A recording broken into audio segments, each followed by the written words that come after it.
নির্বাচনের আগে বিএনপির পক্ষে মাঠে নেমেছেন ইতালি বিএনপির শীর্ষ নেতারা। আগামী জাতীয় সংসদ নির্বাচনে বিএনপির জয় নিশ্চিত করতে ইতালি বিএনপির একাধিক নেতৃবৃন্দ এখন বাংলাদেশে অবস্থান করছেন। ইতালি থেকে আমাদের প্রতিনিধি মিনহাজ হোসেনের রিপোর্টে দেখুন বিস্তারিত।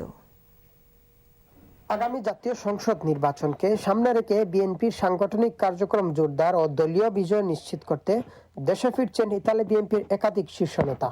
ইতালির আন্তর্জাতিক বিমানবন্দর লিওনার্দো দা ভিঞ্চি ফিউমিশনে থেকে বাংলাদেশ বিমানের একটি ফ্লাইটে ইতালি বিএনপির সাবেক যুগ্ম সাধারণ সম্পাদক ও রোম মহানগর বিএনপির সাবেক সাধারণ সম্পাদক কাজী আবুল বাশার এবং ফিরেন্স বিএনপির সাবেক সভাপতি ও জিয়া প্রজন্ম দলের কেন্দ্রীয় কমিটির সভাপতি জাহাঙ্গীর আলম এবং ইতালি যুব দলের সিনিয়র যুগ্ম সাধারণ সম্পাদক জাহাঙ্গীর আলম বাংলাদেশ উদ্দেশ্যে রওনা হন।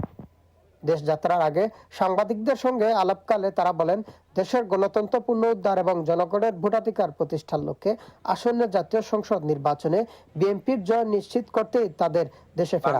আমরা যেহেতু আমি বিএনপির একজন কর্মী, সেই হিসাবে আমি দীর্ঘ 17 বছর বিভিন্ন উৎকণ্ঠার মধ্যে কাটিয়েছি। এখন আমরা আগামীর যে নির্বাচন, সেই নির্বাচনে আমি আমাদের নেতা জনাব তারেক রহমানের যে সবার আগে বাংলাদেশ করব কাজ গর্ব দেশ, সেই উপলক্ষে এবং ধানের শীষকে জয়যুক্ত করার লক্ষ্যে ধানের শীষে ভোট দেওয়ার জন্য আমি প্রবাস থেকে দীর্ঘ 17 বছর পরে আমি বাংলাদেশে যাচ্ছি। গত 17 বছর আমরা বিদেশি তথা বাংলাদেশের মানুষ ভোটের অধিকার থেকে বঞ্চিত হয়েছে, কিন্তু আমরা সবাই ঐক্যবদ্ধভাবে ফ্যাসিস্ট সরকারকে হটিয়ে এখন ভোটের অধিকার ফিরিয়ে পেয়েছি। এর ধারাবাহিকতায় আমরা ইতালি থেকে বাংলাদেশে যাচ্ছি ভোট প্রদান করার জন্য। প্রবাসে অবস্থান করেও দীর্ঘদিন ধরে তারা দলীয় কর্মকাণ্ডে সক্রিয় ছিলেন উল্লেখ করে তারা বলেন, দেশের এই গুরুত্বপূর্ণ সময়ে সরাসরি মাঠে থেকে দায়িত্ব পালন করাই তাদের মূল লক্ষ্য।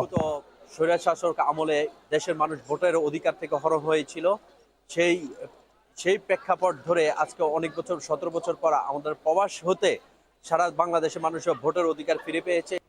এ সময় তাদের বিদায় জানাতে বিমানবন্দরে উপস্থিত ছিলেন ফিরেন্স বিএনপির সাবেক সহসভাপতি ও ইতালি যুবদলের সহসভাপতি জয়নাল রহমান সোহেল, রোম মহানগর বিএনপির সাবেক যুগ্ম সাধারণ সম্পাদক আব্দুল কাইয়ুম, ইতালি যুবদলের সাধারণ সম্পাদক ওমর ফারুক সহ আরো অনেকেই।